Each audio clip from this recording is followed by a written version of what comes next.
Exodus chapter 17, beginning at verse 8.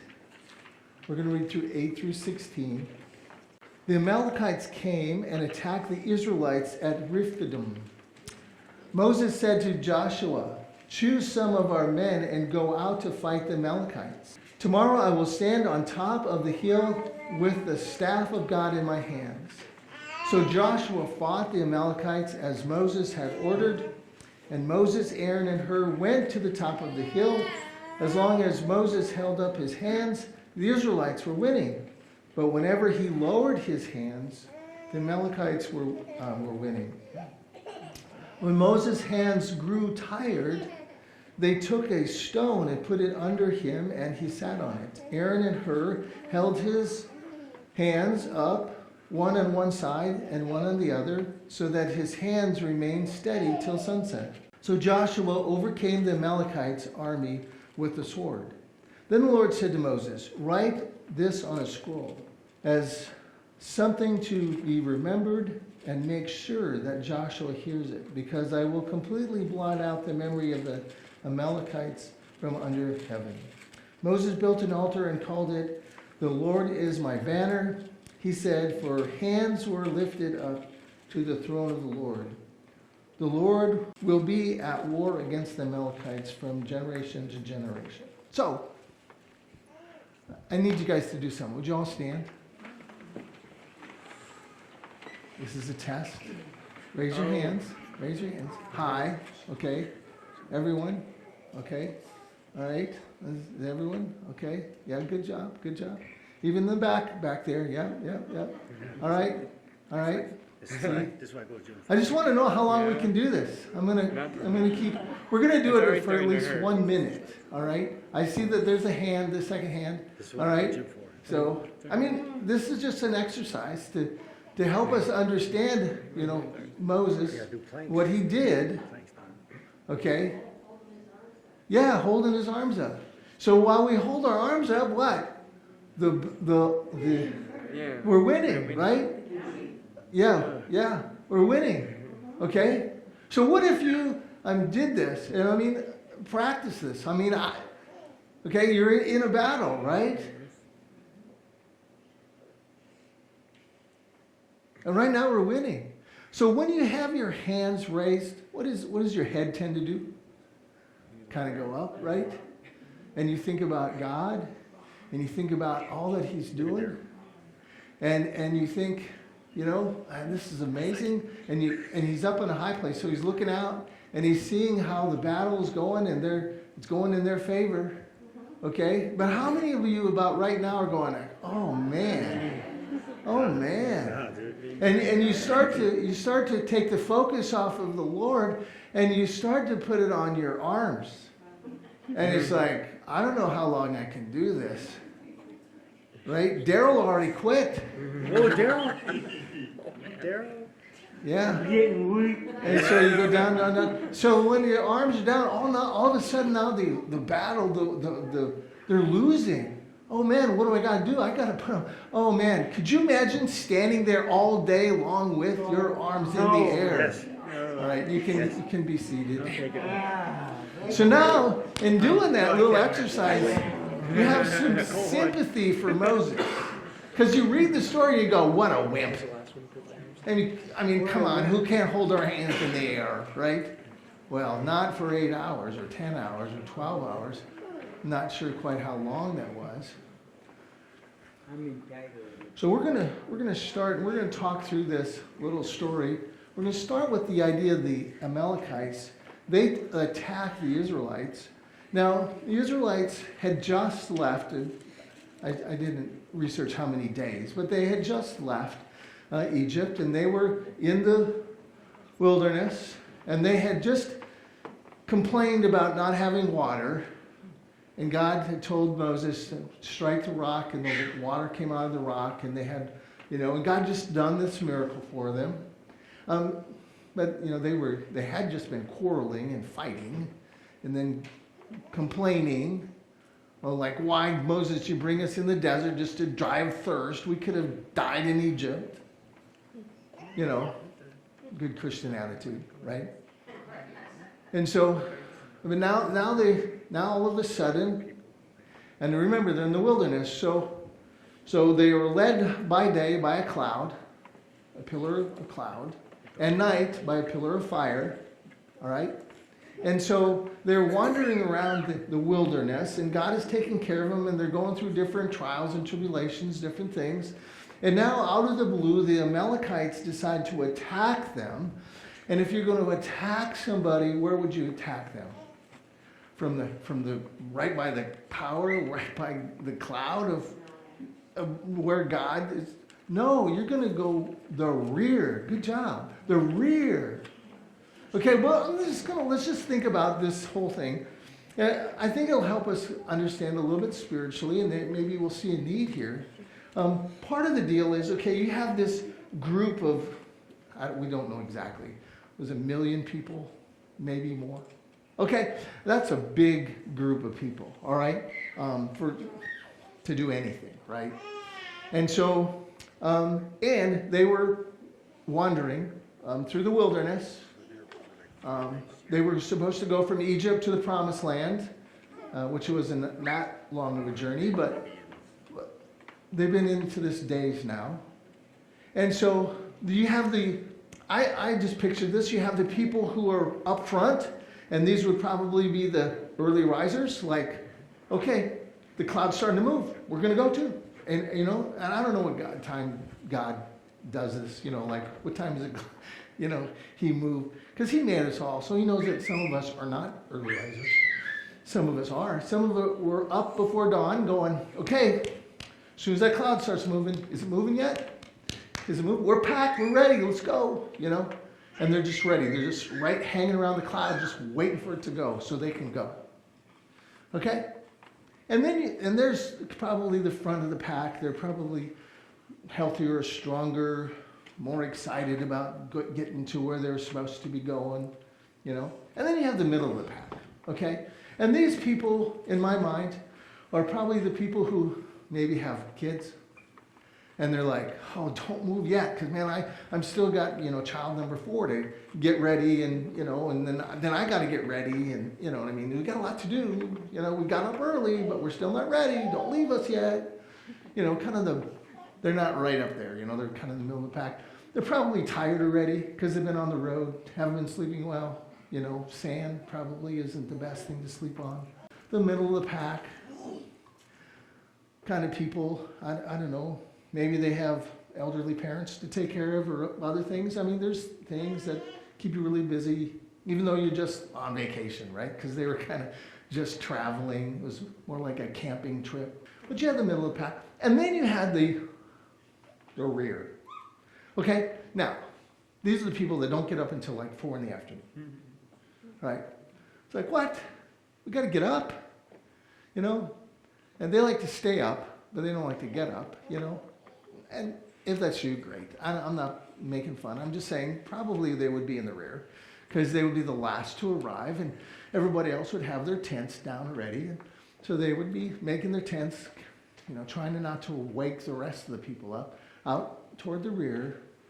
They were probably also the ones who were already tired. I mean, when are we just going to settle down already? I'm tired of traveling. Let's just go and settle down. Can we settle down? Do we have to travel some more? God, why don't you send a message up there? Tell them to get where we're going and so we can settle down. I'm tired of this already. And then you probably had the weak, people who maybe they were sick. Maybe they had sprained an ankle, I mean, they were having some struggles. And so they were, and maybe the very elderly. In the rear, you have the weak and the tired and the weary, and that's where the enemy attacks. And I'm thinking about you guys, okay? So how many of you have been going, and you're tired?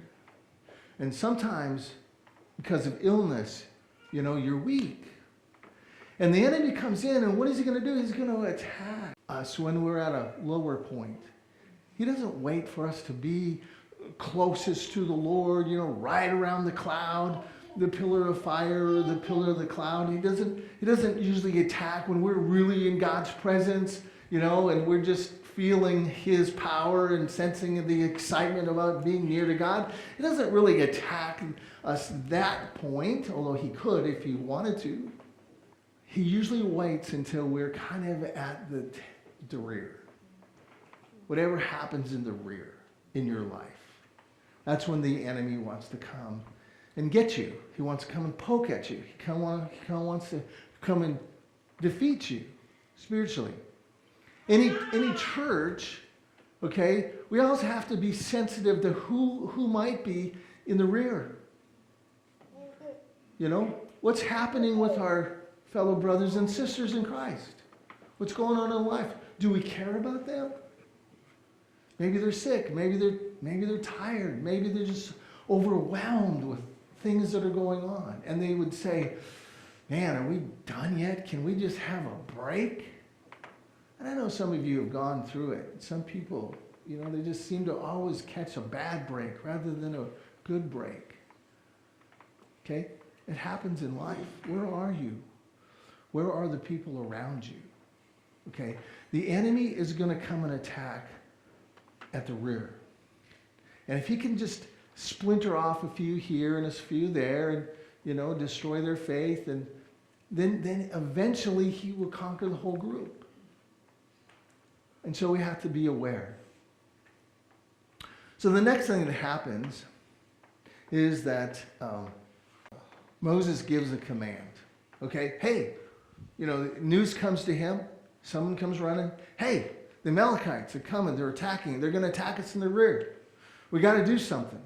And so Moses, being the leader that he was, he finds a guy named Hoshea. And he says to Hoshea, hey, Hoshea, I want you to go and I want you to find some men, military. We need to form a military. We need to go and defend our rear guard because the Amalekites are coming to attack us. And so Hoshea now could have said, oh, Moses, thanks for, it's an honor that you would come to me and ask me. But I've looked around and we're just on this camping trip. Did anyone bring a cannon? Did anyone bring a chariot? Did anyone bring a, fighter plane? What do we got? It's got some missiles? No, we don't have anything. Do we have swords? I don't even know. Kitchen knives maybe, but swords, really? I mean, maybe a few bows and arrows, to go hunting. What do you hunt in the desert? I mean, anyway, I'm just saying, they didn't have a lot of stuff to go hunt, to go fight with. Hoshea could have said, thanks, but no thanks. But he doesn't, because he's concerned. And God, I think, through Moses, sees something in Hoshea, and because this guy is pretty famous, and you don't know him by this name, because until I actually studied this week, I didn't know that this was his name, because I've always known him as Joshua. And Moses changes his name, changes Joshua's name here. It wasn't Joshua, it was Hoshea. He changes his name to Joshua. Now, Hoshea means deliverer, which is kind of cool. You're going to be a deliverer. And maybe he had that in the back of his mind. And so when Moses approaches him, he's like, oh, I'm falling into my identity. I'm falling into this person that maybe God is creating me to be. I'm going to be a deliverer. But he changes his name to Jehovah delivers. Jehovah saves. So yes, God definitely needs Joshua to be the leader, the commander of the army. But Joshua has to understand that when he goes into battle, it's not him, and it's not his plans, and it's not his abilities, but it's God behind him. And so when I saw that this week, I was like, wow, I didn't know Joshua had a name change. Of all the people in the Bible. And it's right there in Numbers chapter 13, verse 8. And there's actually two names that, I don't know, Hoshea or Oshea, which means deliverer. But in Numbers 12 then, Moses changes his name to Joshua. We're not sure when he changed his name. Was it at this battle? Was it right after this battle? We're not sure when the name changed. It's recorded when the men go in to spy out the land. that's when it actually states that his name was changed. But even in this passage, Moses calls Hoshea Joshua. So it could be Joshua's name got changed later, but it becomes so common that even the writer of the passage just called him Joshua. Who are you dependent on in your battles? Is it just you? Like Hoshea, his deliverer.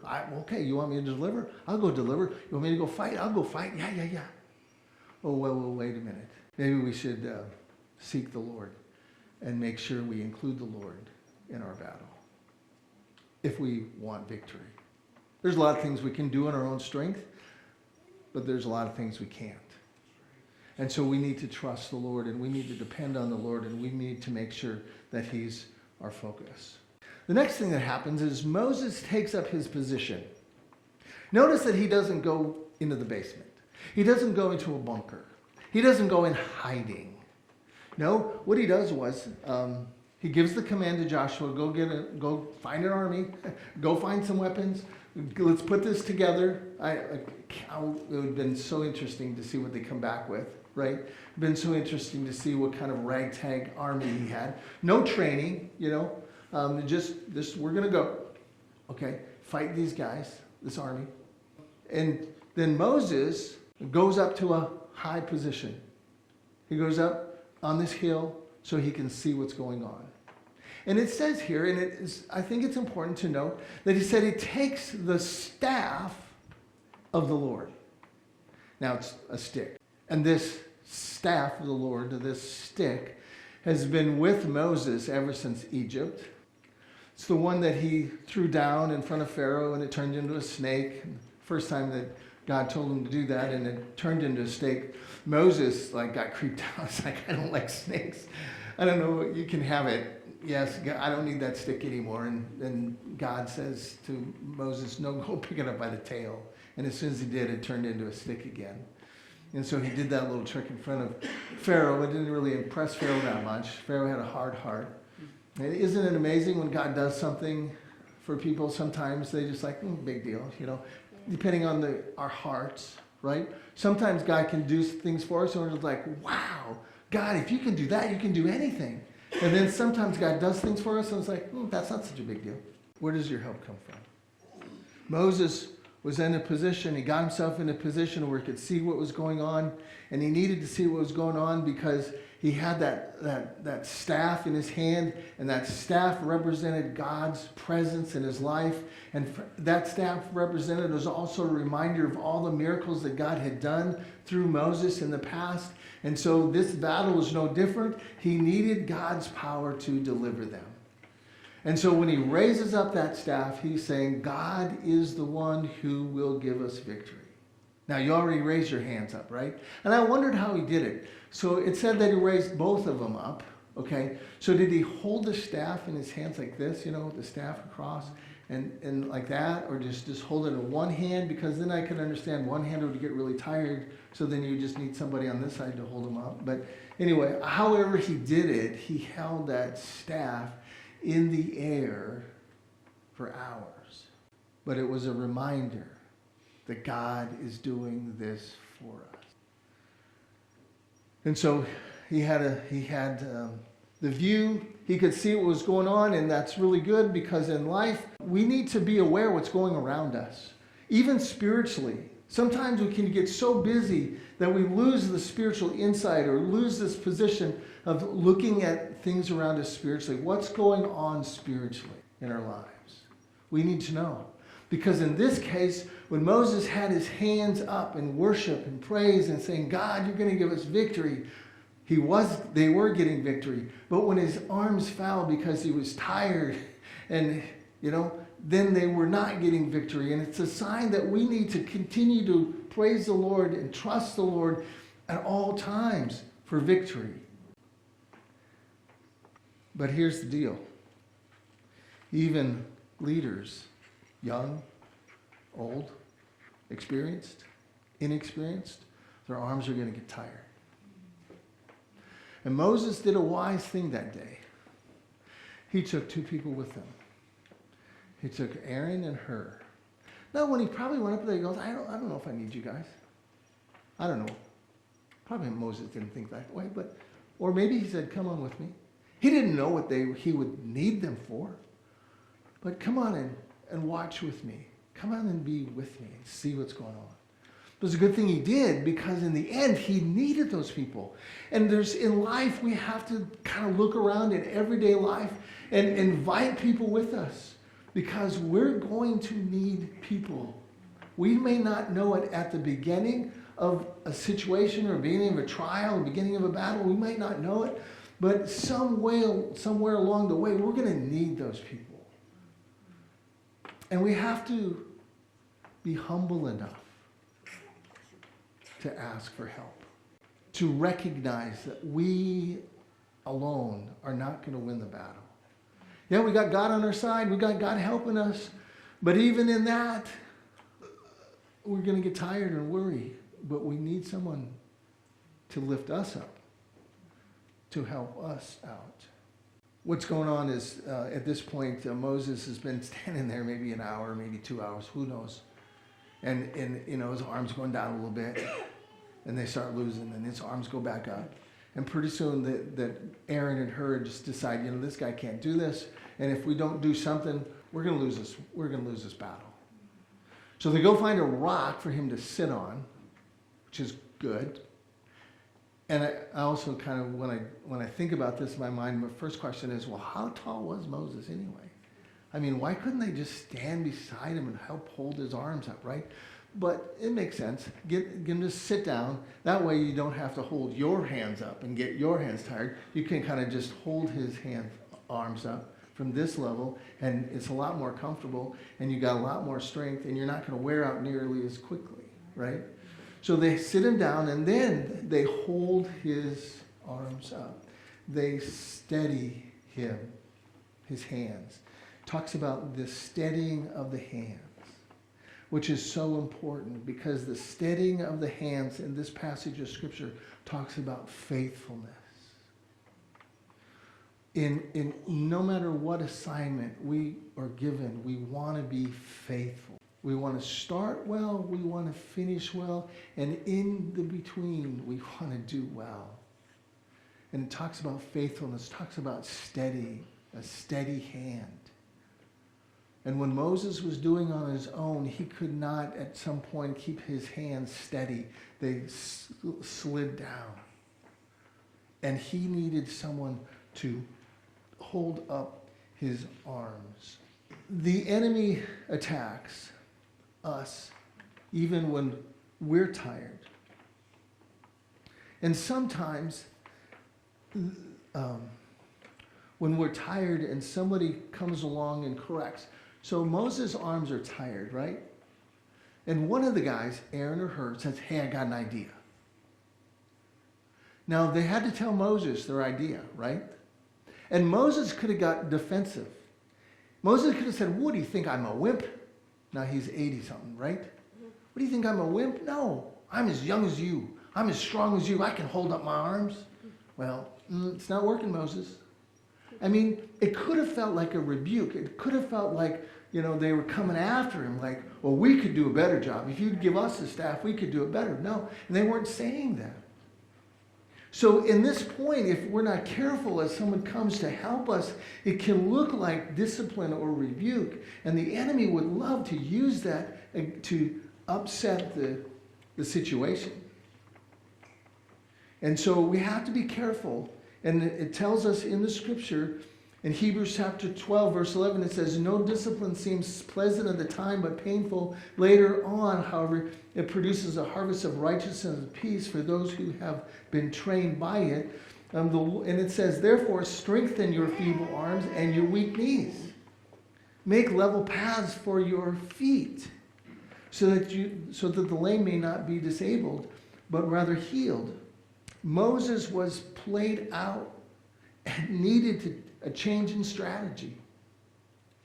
Aaron and Hur stepped up and said, Moses, let us help. And it wasn't a rebuke. It wasn't they saying we think we can do it better. But it's like, hey, we can see you're getting tired. We need to change strategy. we need to help you out. We need to help your hands stay steady and faithful. And so they helped out. And so we have to be careful during the time when we're tired out, we're played out, things aren't going maybe right. And we know, man, we're playing this major role here. We got to do something. Be careful when someone comes to you and approaches you that you just don't get defensive. You don't look at it as discipline and quit. Okay? The next thing the enemy would like to do, and during these times, he would like to stir up a little bit of anger and strife. I could see how this could work. Okay? I don't know who, Aaron or her, had the idea. Hey, that rock over there. Let's bring it over here. Let's have him sit on it. Oh no, that rock's not big enough. Let's go with that rock. Well, I can't move that rock. And they could be fighting over which rock they're going to get, right? Oh, it just takes a little bit of strife. It just takes a little bit of stirring up. It takes a little bit of friction for nothing to get done. Okay, and the enemy just wants to come in and do that and do that. And so we've got to be careful that we always remain the same team, that we always work together, right? In 1 Timothy 2, verse 8, it says this, I want every man everywhere to lift up holy hands in prayer without anger or disputing. Okay? So, hey, their goal was to get Moses' arms back in the air, right? And they could have been arguing about how the best to do that. Which rock would be best to do it? Who's going to be on his right? Who's going to be on his left? They could have argued about all those little things. Okay? And we have to be careful because the enemy would love to get us distracted. He would love to get us off on those things. And then we can get distracted and the enemy can come in and begin to work when we are worried or fearful. And I can imagine that when Moses' arms went down and they started losing the battle, could you imagine the fear that came in? Oh, the Amalekites are going to win. What's going to happen then? We were supposed to go to the promised land. What's God going to do with us then? If they win, we lose. What does that make us, slaves again? You can imagine the fear and the worry that began to creep into their hearts and their minds. And they could have been controlled by that. Isaiah 35, verse 3, it says, strengthen the feeble knees, steady the knees, and give way. Say to those who with fearful hearts, be strong, do not fear. Your God will come. He will come with vengeance and divine retribution. He will come to save you. And they had to keep this in mind. Hey, the Lord is willing to help us. We have to keep this staff of the Lord raised high, and we will have the victory. And they worked together as a team to accomplish that. What happened? Well, because they were able to bring stability to Moses' hands, his arms, Joshua won. The Israelites won the battle. Now at the end, Joshua couldn't say to his men, oh man, it was my brilliant planning. You know, we chose to bring the finest kitchen knives. I don't know what they used, all right, to this battle. He couldn't brag on that because it wasn't just Joshua who won the battle. It wasn't just the military man who won the battle. It wasn't just Moses who lifted up the staff. It was my wisdom. I was parting the Red Sea again. You know what I mean? No, it wasn't. Moses couldn't take credit. Aaron and Hur. It seemed like the most, like, what are you guys doing? You know, you should maybe be down here fighting. But they played a major role, and they couldn't be overlooked. In our lives and in our battles, we don't win all alone. We win because we have people who surround us, who will help us, who will support us. All right? So don't go it alone. Who is your team? When you think of your family, those people, we should share prayer requests with one another. We should pray for one another. We should support one another. And then the church family, okay? Even when you look around today, who's missing? There are a number of people missing. Why? What's going on? Pray for them. Call them. Encourage them. It takes all of us together to win the battle. This passage reminds us that as leaders, that we need to stay steady and sure. For God is able to bring victory. But also, as leaders, we need to look at those who surround us, to be thankful and grateful that God put those individuals in our life. And then also we need to be sensitive to those who are around us to think about what struggles are they going through right now? What's happening? What battles are happening in their lives? And maybe the battle is that they're just tired. They've been working and thinking, man, if I can get through this week, then it's going to get better. And then they hit next week, it's just the same. And maybe they're just tired. And because of that, maybe they're at the rear of the group. And the enemy is picking at them, attacking them. We need to be sensitive. We need to be quick to listen. Moses' victory campaign relied on his friends, the whole group. So, this morning, think about who would stand for you. If you can't name anyone, maybe this week you need to be Joshua and you need to go recruit someone. Joshua recruited an army. Moses went and picked Joshua and said, go find an army. Maybe there's someone that say, you know what, I can't do this on my own. I need to find a support system. I need to look around and prayerfully consider who could come and encourage you and help you. How about you? Have you reached out to help someone else in need? Or is it just all about me? I'm interested sometimes about when groups get together. There's usually one or two in the group that will tell you everything about their life and go on and on and on. But I always am interested in who's the person who will ask, well, how's it going for you? We want to be the people who also will share, but also then will listen in return. We need to be that kind of people. As a church, let us strive to embody the spirit of Aaron and Hur, to lift up and be supporters of our leaders, but supporters of one another. We are in a battle together. Let's fight together. Let's encourage one another together. Let's support one another. The storms may